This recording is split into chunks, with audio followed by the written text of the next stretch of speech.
What is up, FTN Tribe? This is your host, Mike, and we are celebrating episode 15 of For the Nation podcast in style. We are doing so by talking about a topic that seems to be affecting many, many millennials throughout the nation, and that is real estate. It's seemingly more challenging for millennials to find a property that is within their price range. And so I thought I would bring on a phenomenal guest, Joshua Cline of the Cline Group at Maybaum Real Estate, to kind of talk about the market, what's happening, and what it might look like moving forward. So without further ado, let's get to the episode.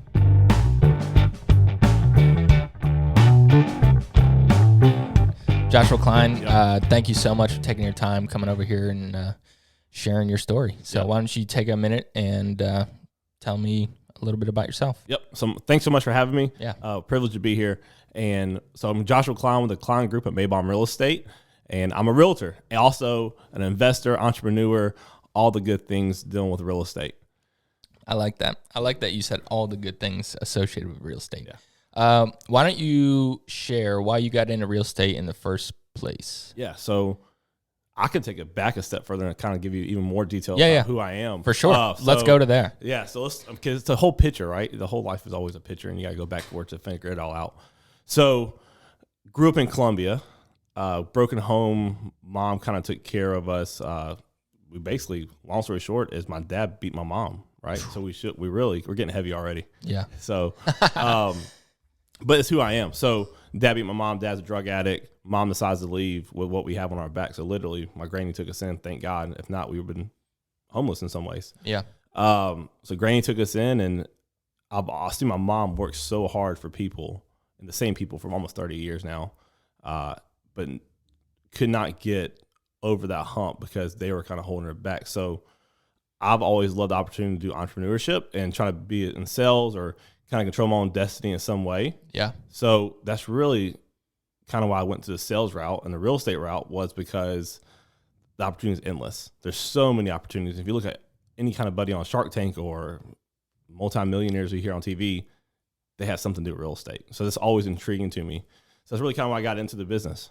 Yeah, it is interesting. A lot of wealthy people are in real estate in some way, shape, or form. Mm-hmm. What do you think that is? I think it's just the opportunity that there's only so much dirt to buy, right? Yeah. I mean, once the dirt's gone, it can only go up in price and value. That is true. So that is true. So at what point in your life did you turn to realty? How long have you been a realtor? So my wife, 2016, 2017 area, mm-hmm. She looked at me one day and she's like, "Hey, I give you permission to do real estate." I was like, "Whoa, this is out the blue. What happened?" So I had a great friend in our home group, and he was kind of doing the grind to get on the PGA Tour. And the two wives went out to dinner or breakfast, wherever they went and had coffee. And she told him, she's like, "Why'd you let Wesley continue to do golf?" She's like, "Because I believed in him. I knew he would never let me down." So she came to me and said, "Hey, I believe in you 100%, always have. I know you're going to do the right thing for our family." And so she gave me the opportunity to do that. So I was working a side, I call it a side hustle gig, whatever, selling like credit card machines, point of sale system, managing people across the country.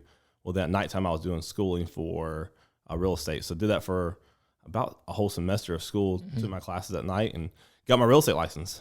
Wow. So I didn't know what to do from there. Yeah, I was going to ask, what did you do before real estate? So you did sales? Yeah, so grew up in Columbia again, mm-hmm. went to USC Aiken.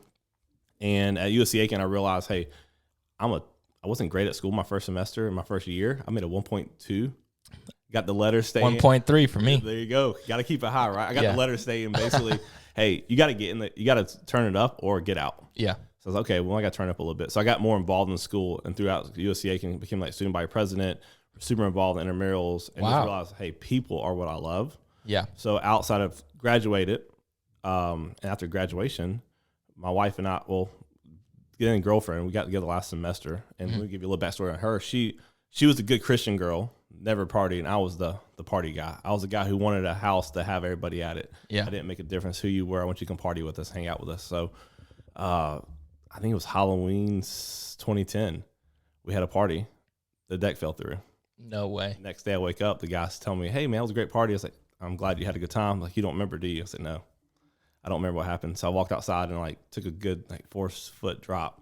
onto the ground. And I was like, oh, man. So a couple months later, get a lawsuit that says basically I'm sued for the damage to the deck, get evicted, and kind of realize, hey, you went from the social, like, quote unquote, king on top of the ladder to now you're in the dumps. Yeah. And it kind of sucked, but it was a good eye opener. So, again, went from having lunch with everybody every day to not having anybody want to hang out with me. Well, at that point, I kind of realized I got my life together. Yeah. Went to, oh man, we went to so many different like struggles inside the head. Mm-hmm. But my wife, Bethany, the girlfriend, whatever we want to call her at the time, she walked into the school. I was my president having a meeting. I said, that's gonna be my wife. And again, good Christian girl, party guy. No way it's gonna make it happen. Yeah.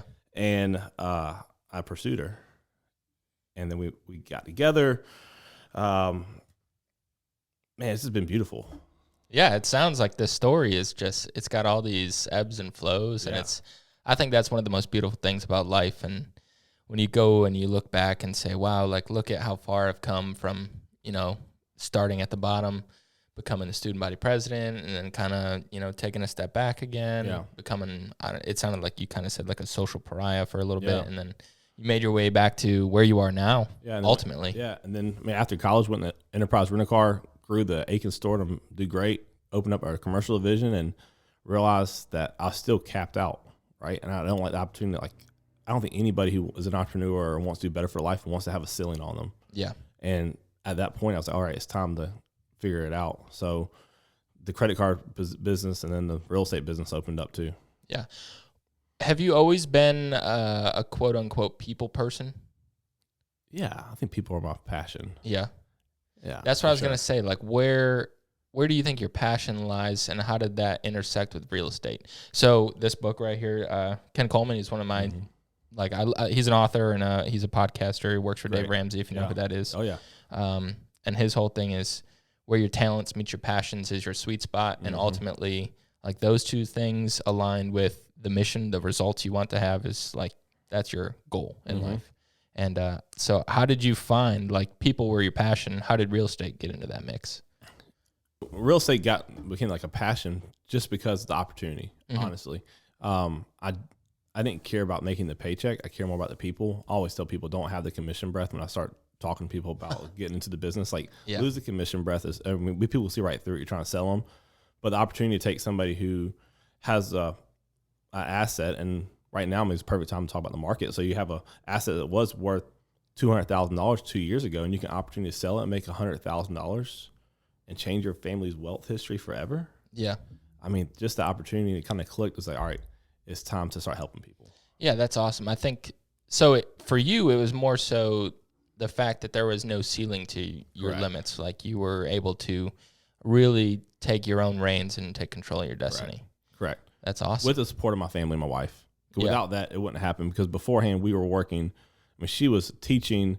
She was doing like a wedding planning, event planning business. We were doing monogram stuff on the side. I was refereeing basketball, doing the credit card thing, trying to get my license. So we knew we had a goal in mind, and we were together trying to make this goal great. That's beautiful. That you said something there that I think is critically important, especially for those who are married. I'm newly married. I've only been married for maybe 2 months now. Love it. But the fact that, like, the support from your wife sounds like it was the catalyst that made you change, like, everything. Like, that was the switch that flipped. 1,000%. How much as a man do you think that impacts just your ethic? Oh, So first, it's always Jesus for us. Like, our marriages are tied around Jesus. But past that, I try to do everything I can to make our family better. So right now we have our two girls, Emma Kate and Townsend, and we just had our new boy, 2 months old. So closely, we're marriage, Anderson. So my goal is for us to be a great family, a unit, to get to show the love of Jesus and what He's done for us to everybody around us. Yeah, that's beautiful. And we also, and truthfully, I mean, just this past Sunday at church, it got said that I want to be that family that people say, hey, Jesus is all over your life, and they're giving so much. So, I mean, the Dave Ramsey, do it now so you can give later. Yeah. But I mean, just us together, her support, our goal is for her to stay home, be able stay home if she wanted to. Let me back that up. If she wanted to, because I mean, right, it's such a like a weird thing to say. Hey, my wife stays home, but truthfully, she does a lot more. She helps us on the back end of the business. She has a part-time job as well that she likes to make sure she stays involved in. Yeah. But yeah, together we can do it all, and nobody can stop us. Absolutely. So I kind of want to talk about skills. We've kind of mentioned skills, and that you were naturally inclined to sales. Mm-hmm. What do you, or how do you, now that you've been in the business for a little bit, how do you determine a good real estate agent? I was watching one of your Instagram videos, and you were saying like, you know, you really have to shop around to find an agent that's right for you. So how do you determine a good real estate agent? Yeah, I think it's somebody who, as in for to join the team, I think, or you mean for both? You can go both. Yeah, so let's just say like join a team or become a good real estate agent. I think it's just, you got to be focusing on the people. Again, I said it earlier, like lose a commission breath. The money would take care of itself if you take care of the people. Mm-hmm. Like that's almost a proven fact. And you just got to be willing to work. I work more hours now than I did working at Enterprise, than I did at the credit card job, than I did serving tables or working at the car wash growing up. But the opportunity is there that you don't look at the hours, you look at the opportunity to help somebody out, achieve a goal of theirs, whether it be sell a home, buy an investment, buy a piece of dirt so they can build one day their family forever home. Yeah. What talents do you think like agents need to succeed? Listening skills? Listening. So listen first to the people, let them talk about them, and then be able to take what they're saying, put it in your notepad, put it in your journal, whatever it is, and then find out what they really want. So many times when the client comes to you, they can be, hey, I want a 3-bedroom, 2-bath house that's on an acre. Mm-hmm. Everybody wants an acre of land, but the reality is nobody really wants an acre of land because they don't want to cut it or take care of it. They can deal with like a half an acre. So yeah, just listen, and then on the backside of that is negotiations. The little trick that we have taught our team is stay and wait. Like I'll ask you a question if I'm negotiating back and forth with you, and let you just talk. Just let you talk about it, and eventually, as the other agent, you're going to give some kind of information back to me that I can help our client hopefully win the contract if it's multiple offers or whatever the scenario might be. I like that, state and wait. That's it. How do you like find these things? Is it just through experience, or do you guys get some, like, do you outsource sales training and marketing training? No. So, I mean, a lot of it came from Enterprise Rent-A-Car. Really? Their training scenario was crazy. I mean, they literally gave me keys. I was 23 years old, working there, and then 24 years old, being the manager of $1 million store that was almost in profit, $1 million. And then I think it was 14, 15 employees. Wow. I mean, I don't know what I'm doing. Yeah, 24-year-old. So, I mean, yeah. So, but they gave you the keys that, hey, make it work. Grow it 10% a year. And they just push you. And you sit there and you look back at the days you were doing. You're working from 7:30 to 6:30. You're chasing people around. You're making phone calls. And it's like that experience, I wish everybody can do it. And then also be in the food and beverage business growing up. I mean, you just learn, hey, you got to serve people. So, yeah, that's it. That's awesome. So would you say it's kind of trial by fire? Like you're just in there making in the trenches? Yeah. I mean, I always say if you make a mistake, just own it. Oh, absolutely. I've been on a few podcasts, and that's one of the biggest messages that I want to get across to people is just take ownership, because when you own it, you can change it. That's it. I can't tell you. I mean, this week I told somebody, sorry, I dropped the ball. Like, it happens. I'm human. I apologize. Don't want it to happen. That's something I can get better at, but you just own it and move forward. And I think there's a respect level once you take the ownership of it that, hey, I'm not just trying to sell you again. I'm not just trying to BS you. I'm literally here to tell you I'm human, and let's do this together. Yeah. What was your first sale like? Man. First house sale or home real estate transaction. I sat in a model home for a couple months and didn't know what I was doing. And then one of our people from Enterprise, one of my colleagues from Enterprise told me, hey, my grandma wants to buy a house for cash. I was like, great, let's do it. I had no idea what I was doing. So the other agent wrote the contract and helped me out, and it was great. And then I sold 2 houses my first year. Had no idea. Second year, I was trying to learn a little more, getting my feet wet. Went to a different company who was actually training me a little bit more, my cousin. So first 2 sales were a friend's grandma. Second one was my brother-in-law. The third one was our cousin. So I truly believe who you sell to in real estate is typically going to be based off your referral network and people you know. That's probably 85% of our business is just referrals and networking. Yeah. But my cousin, I dropped the ball. I didn't know what I was doing. So it was 2 weeks into the contract, and I sent over an email to the lender, said, "Hey, are we still good for closing?" She's like, what are you talking about? Who are you? I was like, "What do you mean?" I forgot to send the contract to her. Oh. So just basic stuff. I had no idea what to do. So I was like, okay, let's step back. Let's learn the business and let's go forth from there. So since then, I've never made that mistake again. Yeah, I bet you were kind of like, oh my gosh. How did you break the news to your cousin? Just called and owned it. Just, Said, "Hey man, I'm sorry, my fault." He's like, "Oh, you're good, man." That's awesome. Great. What part of the real estate, I guess, industry, if you will, is most attractive to you? Like, is it the investing side, the sales side, the buying side, flipping? Is it bad to say all? No, it's not bad to say all. I think all of it's really great. I think when we start off, of course, you're in sales. Naturally, most people get in the business of being in sales. Mm-hmm. And then I got an opportunity to learn investing side of it. I have a partnership with a group that is buying homes newly built and renting those out. So a build to rent scenario. Mm-hmm. And then we got our first flip, and now we are just under contract on our first Airbnb. So it's taking each step of the ladder, I'm calling it, and like moving ourselves up. So really all of it. And the end of it is people. Yeah. Just serving people. Yeah. When you're looking at investment properties, let's just chalk it up to that. Yep. What are you looking for? Like, how do you determine a good investment property? Because I feel like it's pretty subjective. That's the word I was looking for right there, subjective. I guess in the grand scheme, is there a common denominator amongst investment properties that you see? I mean, money.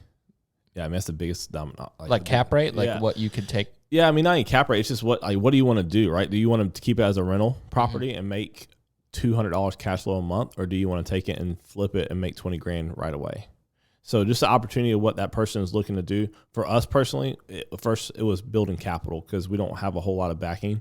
When it comes to, like, we didn't come from a trust fund. Either one of us did. We're self-made. We have great loving parents.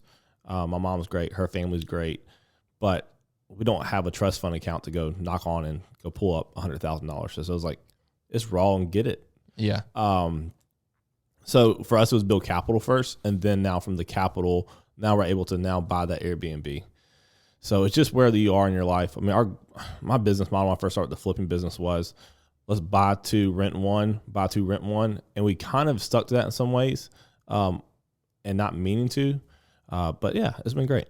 So I'm really happy you kind of took the conversation there naturally.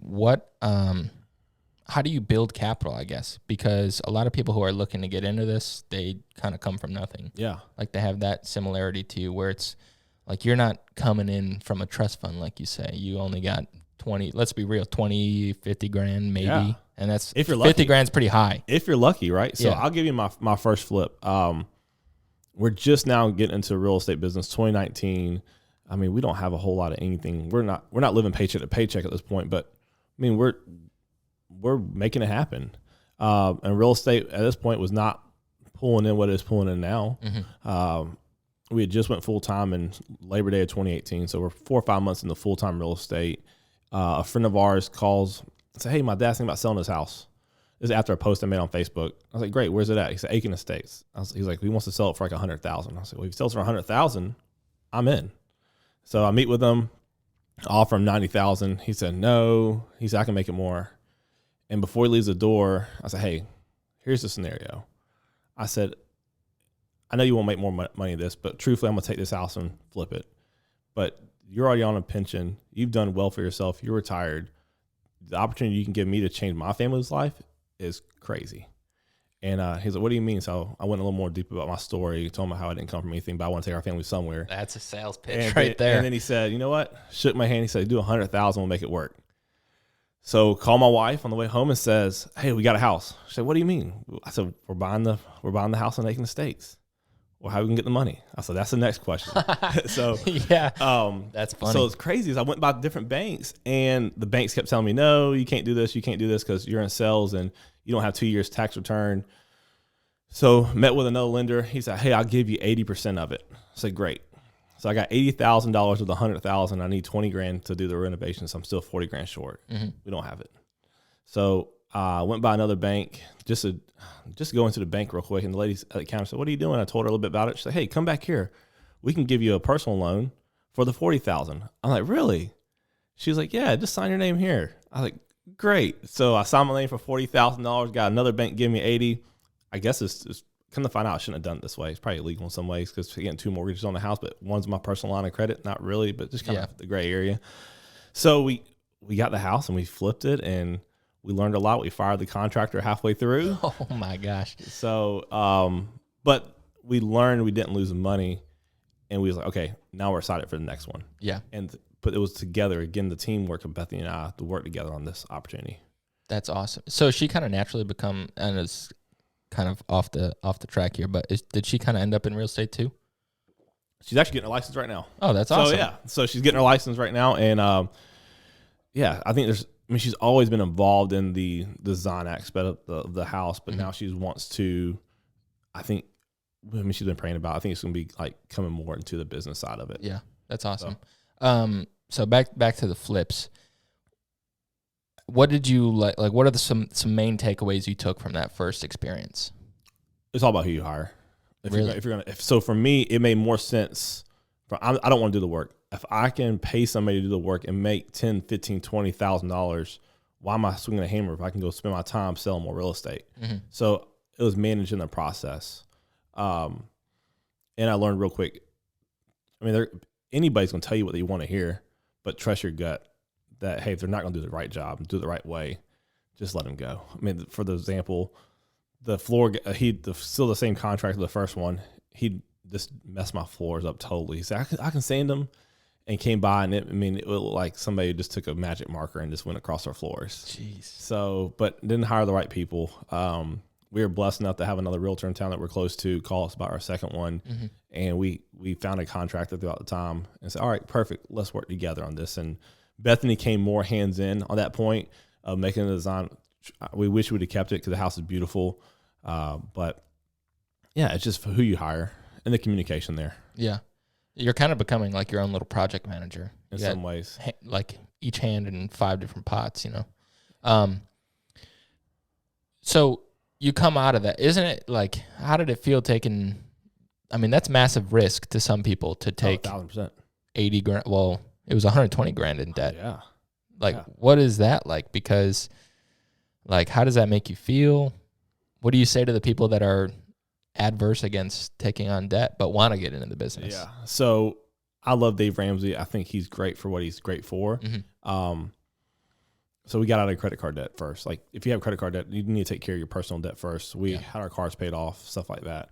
And then we were able to basically take the bank's money for a very low interest rate. And I didn't care what the interest rate was because we're going to sell it in 3 to 4 months. So I don't care if I'm paying $300 a month in interest, like doesn't make a difference to me because I'm out to make $10,000, $15,000, $20,000 on the back end. Yeah. So it didn't make a difference to us on the debt. It's all about your mindset. Mm-hmm. If you're willing to take a risk on yourself and take somebody else's money at a rate they're willing to borrow it, give it to you at, do it. Yeah, I think that, well, it's kind of been said so many times, it's beating a dead horse, but entrepreneurs are naturally more inclined to take risk. Yeah. It's funny. I heard this expression not maybe 6 months ago, and it said the D students are the ones that start and own the business. The C students run the business. The B students work for the business. And the A students are like the entry levels. Yeah.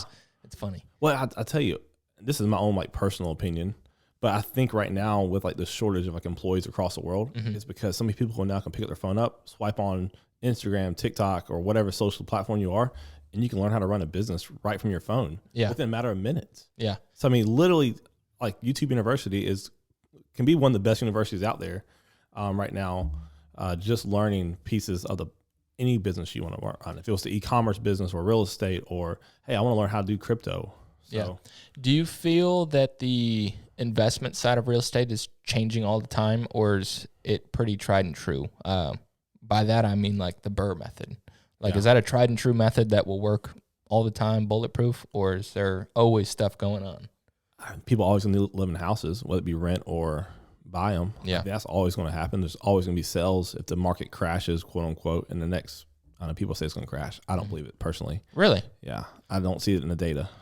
Why not? So we just don't have enough supply to do it. I don't think we're going to grow at 20% again next year, but I don't see what's going to drop backwards. I saw a chart this past week that 2002 to 2021, if you took a 4.5% growth per year, the line is just now equaling up where it should be on a 4.5% growth from 2002 to 2021. That line just now equals where it should have been with a natural 4.5% growth. So that drop 08 to 11 was just a huge drop to make us build back up. Yeah. Sorry, I forgot the original question. No, that's interesting that data point that you just brought up. So it's kind of like we would have been here anyway, is essentially what you're saying. Yeah. If we followed the natural growth rate. Correct. I thought it kind of blew me away. I never saw that chart, but it makes plenty of sense. Can you still be a good investor, a good real estate investor in the seller's market like this? Yes. Yeah. 100%. So I don't think there's going to be like a ton of foreclosures. You can buy a foreclosure for $10,000. I don't see that happening anytime soon. But there are other people out there who mom or dad has gone and passed away, and they just want to clear out their debt. Mm-hmm. Yes. I think those are like opportunities. Like the first one we bought was a family. Hey, we owned this house for years. We haven't done anything to it. We rented it. It makes sense for us then, but we just want to get rid of it, make the $100,000 and be done. That's what, it's funny. It might have been a Dave Ramsey thing I was listening to, but they were saying how this market that owns all these houses are all a lot of elderly people. And when they pass away, the millennials and whatnot, like they don't even really want the house. They just kind of want to get rid of it. Yeah. So a lot of people will lean towards selling it. Yeah. You find that to be true? Oh yeah. Yeah. I mean, yeah, we've had other ones that, hey, we've taken on a project way over what we can do. Can you just buy it from us? Mm-hmm. So that's what we're actually buying. The one, the Airbnb's kind of the guys, he doesn't have to work, but he needs to be out.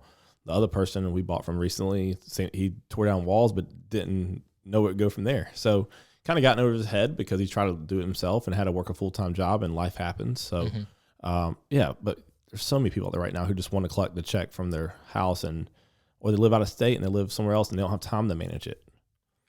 Yeah, I think that's, I don't know, man. I don't know if I would buy a house in another state and not see it. So many people are doing it right now, but really, it's a risk that I don't know enough about yet to do it. Yeah. I just feel like I wouldn't be comfortable investing in something I don't know much about, like that market per se. Like if I were to buy in Huntsville, I don't know what's in Huntsville. Yeah, but Huntsville evidently is one of the biggest towns. Oh, it is. Right it's now. booming. Yeah. I said Huntsville because I've looked in Huntsville, Yeah. but I don't like if I were to be there, I'd want to be there. Oh yeah. It's but this area where we are, man, it's been crazy. Oh, it's been great. And so I had another realtor on this podcast earlier, and we were talking about this. I don't know if you find this to be true, but I feel like places that are by military installations are kind of in its own little bubble where it's going to be protected somewhat if there was a fallout or a bust. Yeah, we got the military base. We have so many government jobs here that are higher paying than normal. If you were a computer company or a private company, it would be harder for you to make the $80,000 a year rather than go to the Savannah River site and make that kind of money. You're going to get a little bit more out there. So, yeah, there's definitely a quote-unquote bubble around us, protection around us. We have the higher-paying jobs. So, yeah, that's great. Yeah. And our cost of living here is so low compared to gosh. taxes. I mean, that's why so many people are coming from out of state. I can't tell you how many houses we sold this year just from a video tour. Really? Yeah, it's been interesting. So, yeah. Well, I'm originally from upstate New York. Okay. So Army brought me down here. I was talking to my parents, and the property taxes there are like triple what I pay. And their house isn't even like, I mean, it's a nice house, but the property taxes, I was just like, I can't believe it. Yeah, I'm so blessed. Yeah, we tell people down here, hey, you got $1,200 property tax. Okay, a month? No, that's a year. Yeah. So it's like, oh, what? A light bulb flips on. Okay, I can move down here and save thousands of dollars. Yeah. Do you think, this is just kind of a funny question I thought of, do you think that with HGTV and its popularity, people are looking towards real estate more? Yeah. Who doesn't love you really to see, think? Yeah. I mean, who doesn't love to see Chip and JoJo redo a whole home from studs to, a beautiful home, right? Yeah. I mean, that's just that's interesting to us at least. I mean, our whole Instagram feed's nothing but homes.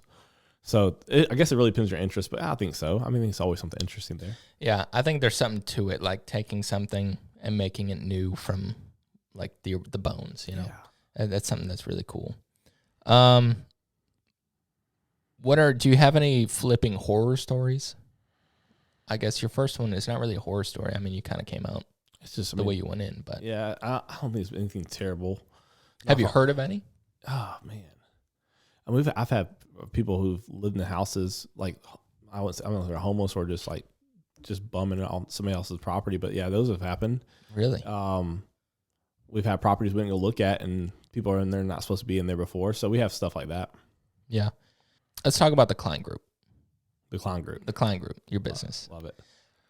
Because I'm interested in like the business side of it. What is it like? Well, I guess you've kind of been like that anyway, coming from sales. But for a lot of people, they get taxes taken out of their paycheck, so they don't have to deal with that. Yeah. What was it like, or what is it like having to do that yourself?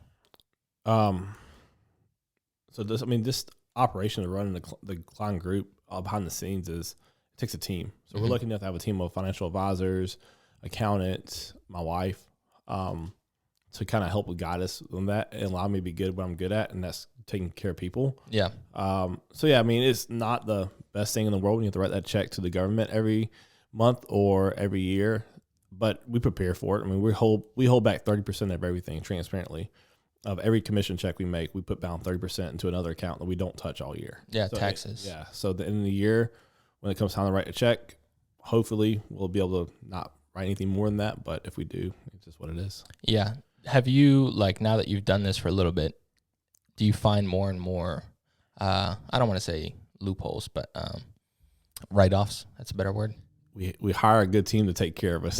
Yeah. So, but also, I mean, it truly comes down to we talked about mentorship earlier for a quick second, but like Mike Thomas is now taking a big role into like helping us out, and like helping us plan a little bit better our business structure, and then have another team like the advisors and stuff who are like, okay, well, you might need to go buy a new car this year so you can write off the tax, or go give this charity. We naturally give our 10% to the church, and truthfully, if you want to talk about what took my business from A to where it's at now. It's the moment I start tithing. I mean, God's truly shown us, hey, you give me a little bit, I can give you a lot.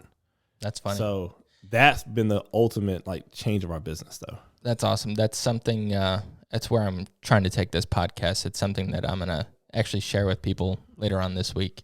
I'm going to release a video on that. But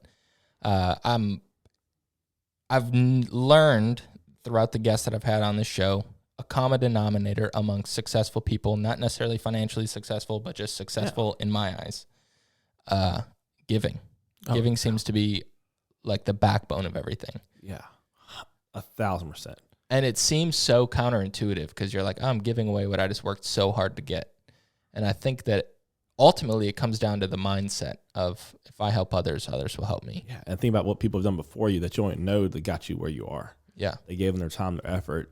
Whether it be a basketball coach who's sitting there and taught you how to dribble a basketball, or for me, it was a baseball coach who said, hey, come to practice every day your senior year before the season actually started. I'll teach you how to play ball. And he taught me. So it's somebody giving some effort into you to that. Now, if you do have money or you have your time, abilities, whatever it is, that you can now push to give to others. Speaking of mentors, do you have any mentors within real estate, or is your mentor displaced from I the think industry? it's just a bunch of different people. Yeah. That's probably one thing I want to get better at. I mean, like Mike Thomas said, right now is like helping us on the business stuff. I've had a gentleman named Amit Samaha throughout college who really pushed me and guided me. There's been so many different people, but I don't have like a person mentor that I can go to. Yeah. You know, it's funny, Mike Thomas, he kind of talked about it on the podcast. One of the things that I think he's doing that's fantastic is people have all these ideas but no business acumen per se, and he's like really helping and mentoring those people. Yeah, I think that's awesome because there's so many brilliant ideas out there, but people just don't know how to get their legs on the ground and run. Yeah. You know, you should really go back and listen to that podcast. It was really good the way he's doing that, and just gave the Greenville people up there. So yeah. I mean, it's opportunities, right? You always take the opportunity to take a chance, and it's typically going to grow if you believe in the people. Yeah, absolutely. So in this market, still, I'm gonna go back to the house thing.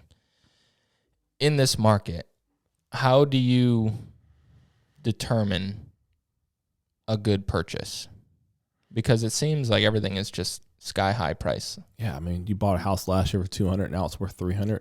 It's like, whoa, right? Yeah. I think you just got to believe, that the market's not going to crash. If you're a believer the market's going to crash, like, don't take the risk on your family. Just stay where you are. You'll be fine. I think you might miss opportunity personally, but you need to make sure you're willing your family to take a risk, quote unquote. Because we don't really know what's going to happen in the future. I mean, God forbid something crazy happens in the world. It can all change. Yeah. But I don't think it's going to happen right this second with a data point. But the interest rates are still low. So if you get a house at $200,000, your payment's $1,000 a month. You go to $300,000, your payment's now $1,400. Can you afford $1,400 a month payment and make $100,000 profit? I think the answer is yes. Yeah, I think so. While I know that it's not necessarily the position or the job of a real estate agent to help guide their clients that way, do you try to tell people like, hey, like, I mean, because you obviously know somewhat of their finances because they come to you pre-approved and all that. Do you ever tell them like, hey, I don't want you to bite off more than you can chew, so even though you like this house, I wouldn't recommend it? Yeah. Do you get into that at all, or do you just kind of let them? No, I've had this conversation a lot, especially lately. It's like, hey, like, I get what you're trying to do, but maybe it's a better opportunity to go refinance, pull some money out of the bank of what you already own. Or do you want to wait 6 months? Don't feel like you have to rush just because of this is like the only house that you saw today. Because the house you saw today probably wasn't on the market 4 days ago. So that more things will come. Yeah, I think that it's funny, man. You get into a house and you start seeing ideas. That's my thing. Like you get into a house, you're like, oh man, I could knock this wall out. I could do this here. And you get so spun up and it's hard to quiet that emotion and think logically. Yeah. Let me ask you a question. What do you do most of your thinking out like that? When do I do my thinking? Yeah. At night. At night. I'm a night person. See, I'm just like Mike. See, I'm early morning, like in the shower, like on the way over here this morning. I'm thinking about different ideas. Like, okay, let's do this, this, and this. I'm like, I need to have a pencil and paper with me while I'm driving, or tell Alexa, hey, take this note. So. Yeah, I can't turn my brain off really. Like when I'm at work, I'm in IT right now, and it's not my favorite thing. Yeah. So my mind's always somewhere else, thinking about what can I do for the podcast, what kind of guests can I have, and I do most of my best thinking, I would say, at night. That's awesome. Yeah. It's hard, though. It's hard to quiet your mind at night when you're trying to go to bed. But at least you know that about yourself, right? Yeah. I mean, if you know what you want to do and where to get, nobody can stop this podcast from being the number one podcast on iTunes or Spotify or whatever. Like, only you can stop yourself. Yeah. Start from the bottom. Yeah, there you Still go. kind of there, but we're making our way up. There you go. What do you think COVID did to the real estate market? Did COVID impact it at all, or was this kind of this ghost or shadow in the back? Has it always been there? Yeah. So I'm never displaying like COVID and what it's done to families. We've had people we know pass away. So like real disease sucks what it was and still is. But I think for the entrepreneur and the person who was willing to take a risk, right? I mean, there was a risk involved back in March of last year or April last year to get out in front of other people, right? We didn't know what was going on. You were told to stay home, but you had people say, hey, I still need to move. Like this job is still happening. Those people who went out there and worked a little bit, took the precaution they needed took off. We started doing more video. We started things that I was personally already doing beforehand that now, hey, we're stepping it up to the next level. And it really just took off for us personally, but it made people think. It made people realize, hey, how do I work remotely and how do I overcome an obstacle in front of us? So, yeah, I mean, COVID definitely changed real estate for I think forever, because that's really where our jump came from. People now they can live and work out of your house. Yeah. So it really doesn't matter where you live. So you can live where you want to now. That's it. Yeah. I have some good friends of ours who in my family who are all working out their house right now, who are at an office beforehand, but now they're all set up in living rooms or kitchens, and now they're talking about, hey, all right, so I need to make an office space. Yeah. How do you feel about it? Do you like office spaces, or do you like working from home? I guess. So for me personally, if I'm at home, I really want to be devoted to my family. It's hard for me to tell my 6-year-old or my 2-year-old, oh, daddy can't play because I'm working. Yeah. Like, that just not fun. So, so I like going to the office personally, because also I'm around people who are normally like-minded in some ways and are driven and want to make themselves better. So just naturally talking to people, conversations, the entrepreneurship, the challenges, and the drive of people it's gonna make you better. Yeah, I'm a firm believer that you kind of become who you hang around. Oh, 1,000%. So, is it? I don't. It's kind of a dumb question. I'm not gonna ask that one. Go for it. No, I was gonna say, like, do you pick your friends based on that? No. You just kind of let relationships happen. Yeah, we have a group that comes to our house, a little Bible study group, and I told them the other day, it's like sometimes you have seasoned friends for a reason, and God's put those people in your life for maybe through your high school friends or your college friends, or maybe you went through a tough time and you need to have a support group. Mm-hmm. Those are people there for a reason. So people come and go. We have some true friends that will be friends forever, and I have friends that I haven't talked to in 2 years that I can call today and pick up right where we left off. Yeah. And I have people I'll see at a high school reunion, for example, and I will just shake their hand and chit chat for a little bit, and we'll see you again in 10 years. Yeah. So, yeah, I mean, people come and go, but each person makes an impact on your life forever. Yeah, absolutely. I definitely believe that. What do you think are some lessons that you've learned throughout your time in real estate? Like things that you wish you knew back when you started? I wish I knew what the market did. I could have bought more houses, right, or kept them. No, I think that's definitely one you always wish you would have known, but it's hard to know. Mm-hmm. But I think the biggest thing is I wish I gave myself more confidence back then when I first started that it's going to be okay. Mm-hmm. The fear part of myself would be like, hey, this isn't going to work. I'm not going to make it. And you guys, my wife was right here right now. She's like, you freak out about money about once every 6 weeks. It's just the way it goes. Taking care of people is always going to lead to more success. Giving to God is always going to lead to more success. He does give you more than you like sometimes to challenge you and stuff like that. But, man, I wish I knew. You always look back and say, okay, I wish I'd known that. But really, we're sitting here today and I can't wait to see what the future holds. Yeah. Yeah. I think it's exciting not knowing. I mean, it could be like anxiety producing, but it's exciting in the future when you don't know. You're kind of like, man, what can I do to better myself for tomorrow? Yeah. One part of real estate that I think doesn't get talked about enough now, and I think that it's been deeply affected by COVID, is commercial. Mm-hmm. What do you think's going on with commercial? Yeah, so I don't do a whole lot of commercial. Right, I get that. But I think this is the opportunity for people to work at home. And for a business owner to know, hey, I can save one of my highest expenses, my overhead of my business, light bills and everything, rent. So now I can save that money and put it back. Hopefully they're putting back into the people and the resources to grow their business, but maybe not. Maybe put it in their own pocket. Who knows? But I think that's definitely going to change it. The online shoppers definitely changing the retail space. E-commerce is crazy. The mailman comes to our house every day. Amazon package or something like that. That's crazy. Yeah. I can't see, from an investor standpoint, I feel like commercial, there's something unique about commercial where I think it's going to bounce back. Personally, I do. I think in a different aspect for correct, sure. Correct. Like maybe not so many retail stores and stuff like that, but I think they got to make a comeback. Yeah. How many people, look at these, like we have a mill on Park in Aiken. These different businesses all work out of one building. Like those things I think will grow in popularity because people eventually will have kids at home that want to play with mom and dad and they need to go to a different office space. So I think the opportunity to do that will be great. I think the opportunity to put retail below and residential above is tremendous. There's so many different aspects of commercial. People want the trendy spots. They want to have a picture wall that I can go have have brunch and take my picture in front of a box wall. Yeah. A bunch of boxwoods and have a sign that says, eat more. I don't know. So they do. It's all about that boutique look now. That's it. Have you, this is kind of a random question. I just, Elon Musk, how he sold all his houses. And never heard of him. No? Yeah, that's kind of exactly what he is.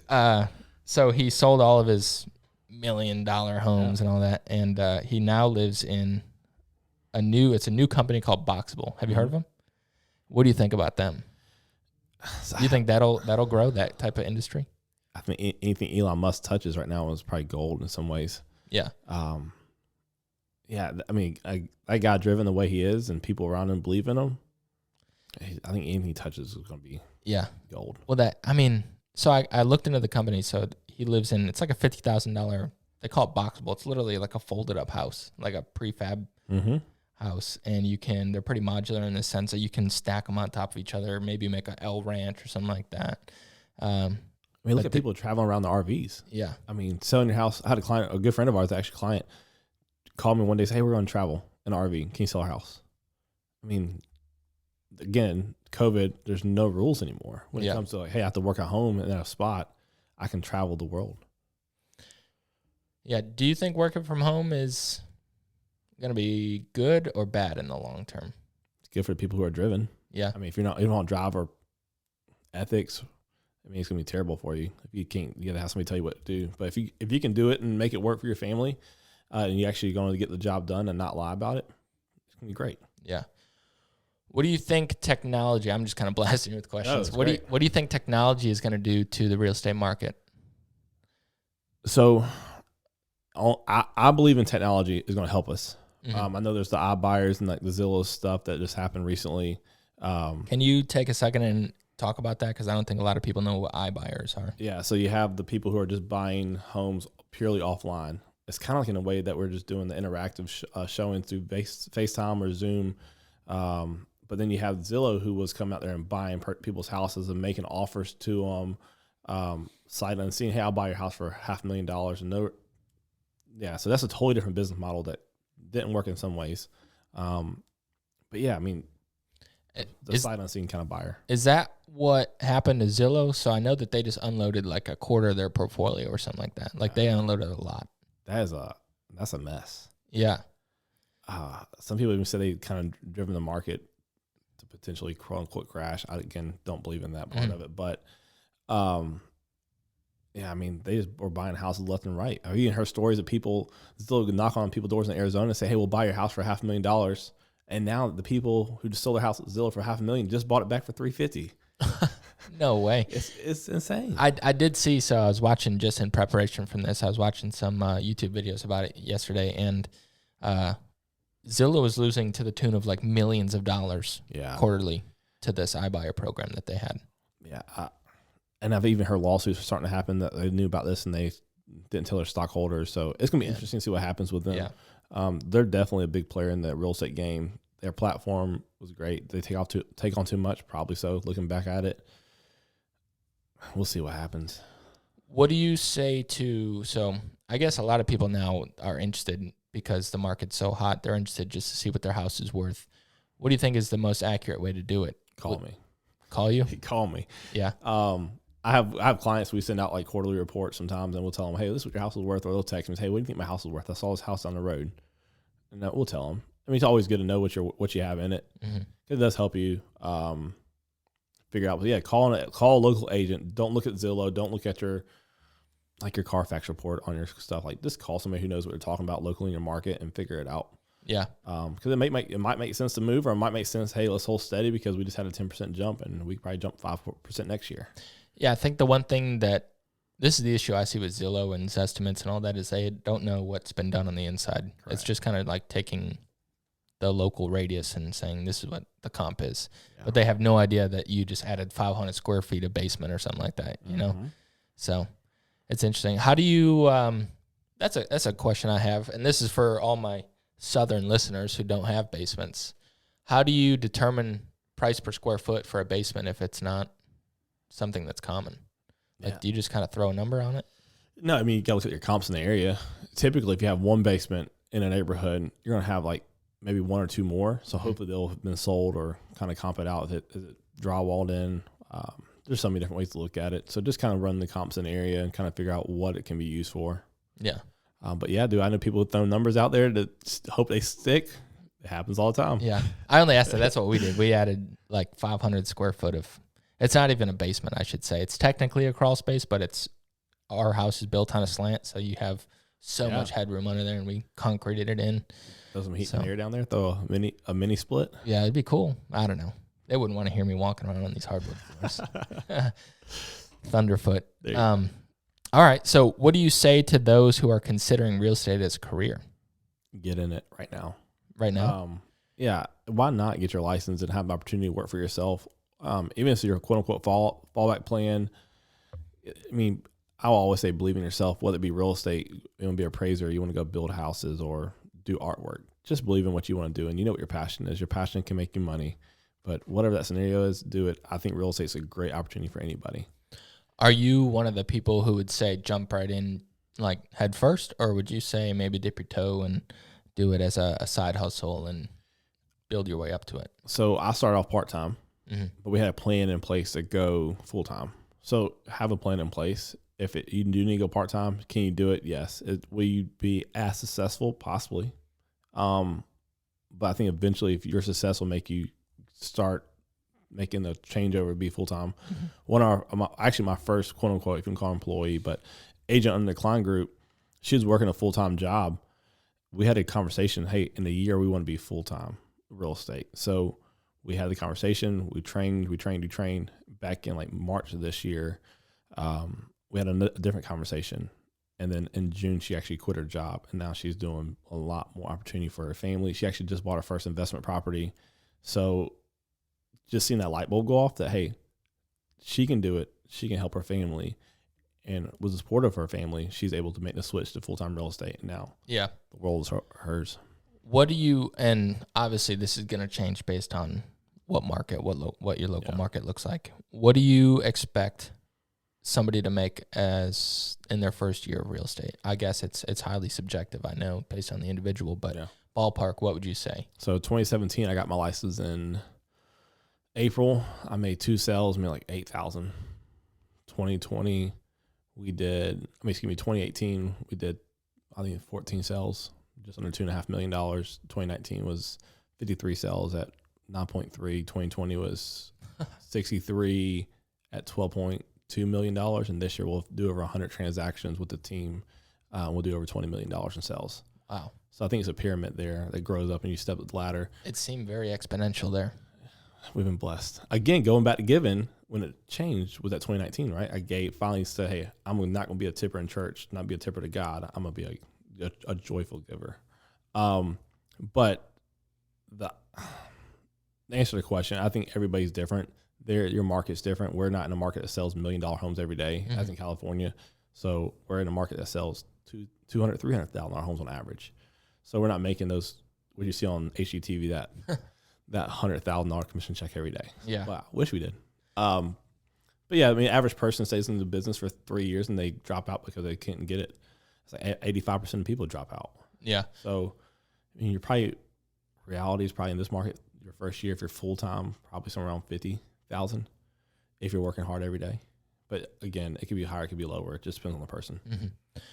Do you help individuals? Is this part of the Cline Group's motto? Like, would you help individuals 100% through the investment process? Like, not just buying the house, but maybe finding a contractor, something like that? Yes. Or is no? Like, how do you feel So we about haven't that? really done that yet, formally, but like informally, yes, we have. Yeah. Could be opportunity for a business opportunity there. That's what I was thinking in my head. Like, I would think that if you maybe charge just like a 1%, or I don't know, you can come up with any percentage, right? Just make it work, whatever the market determines. But maybe as like you could kind of put it under the umbrella of education, like helping someone learn the industry or the flipping aspect. And then, you do one, help them and get out. Yeah. And then they know how to do it. I think so many people take the mindset of, and we've had this conversation this past week with the team, was like, hey, if our group grows, I know we're all individually kind of in a way with real estate. If you have a team of people, everybody gets paid individually based off what they sell. But as the group grows, we all grow. Mm-hmm. So change that mindset of competition rather than let's grow together. I always say there's a piece of pie. Everybody can have a slice of this pie. I naturally want the biggest slice of the pie, right? So opportunities there for so much more. Yeah. Yeah, absolutely. Well, I think it's deserving. You're the one that took out the risk in the first pot, and like you're the one that's liable for everything. So that's part of entrepreneurship, man. That's it. You got to take the bigger slice, but people don't realize what goes into taking that bigger slice anyway. Like you're the one that's held accountable for everything. Yeah. So I think the biggest thing, what people get scared of is they let their past determine their future. And luckily for whatever reason, we've been blessed enough not to have that mentality that the past will not dictate our future. We will learn from what our past has done and honor it for what it's worth, and then move forward together. Mm-hmm. So don't let your past dictate your future. Not at all. second to last question. Do you have any people that you look towards regularly for real estate and info, like something that people could get on their own? Like, do you have a book maybe, or? Yeah. So again, YouTube, you have your Grant Cardones, you have your people that talk on real estate, probably all of your Instagram if you talk about real estate anyway. But a gentleman named Ricky Karud, he has a free coaching program, Zero to Diamond. And he tells the story how he went from a millionaire to broke to now he's doing over 100 transactions a year and does great. He actually answers each one of his DMs if you send him on Instagram himself. So he has so much free stuff out there that you don't have to go pay for anything. It's right there at your fingertips. So Ricky Karud, Zero to Diamond, great opportunity there. Interesting. How do you feel about Rich Dad, Poor Dad? Did you read it? Mm-hmm. You a book reader? I'm more of a podcast / audio guy. Yeah. 100% me too. I say book, but I really like all these books that you see in here. I have the audio book too. I mean, it makes plenty of sense, right? My wife just recently read it. I think it was something that I've always kind of put in my head, but never really said this is what it was. Yeah. I think the issue for me with Rich Dad, Poor Dad is there's a lot of lessons, but there's no action plan to it. That's I don't know. I like to learn something like, cool, I understand the concept, but let's see it in action. Yeah, for sure. So you gotta have a plan in place. Yeah. I'm very solution based. So if you have a problem, just give me a solution. Let's figure out the solution together. It's not going to be the end of the world. Yeah. All right. I lied. This is the second to last question. Keep them coming, brother. What is like one actionable piece of information that you could give to a listener that you wish that they would take from this regarding real estate? Does that question make sense? Yeah, it makes plenty of sense. I think it is, you know what your dream is. This person listening right now, you know exactly what you've always wanted to do. You know what your dream is. Figure out the plan and make it happen. Stop making excuses for yourself. Stop worrying about what it is. Just make it happen. Yeah. And I can almost promise the person, like if they come back 5 years from now, they happen to listen to this podcast, say, hey, we listened to a podcast and they told us to make it happen. Well, we did. It might not look the way you thought it was going to look. Yeah. Might not be as successful as you want it to be in your head, and you might not be driving around the Bentley or whatever it is, flying your private jet, but the impact you have on others because your dream in your head can be change the world forever. That's something that I've kind of taken. So I don't know if, again, I think this was a Zig Ziglar thing. Maybe it was that. If you know who Zig Ziglar is. Oh, Ziggy. Yeah. He said, basically it's like, don't discount the small stuff, like your small beginnings. He says an oak tree starts from an acorn. Yeah. So it's like you really got to take in stride everything and just be appreciative of everything. And for me, the podcast is like, if I have a guest on here or somehow I affect one person's life and they come back and say, hey man, I listened to this and it changed my perspective and now I'm doing so much better in life, that makes everything worth it. Oh, 100%. Yeah. Everything that I've sunk into this, I'm chalked it up. I'm a winner. Yeah. So we just heard a quote at church, and I'm not gonna get it exactly right, but opportunity moves at the speed of sacrifice.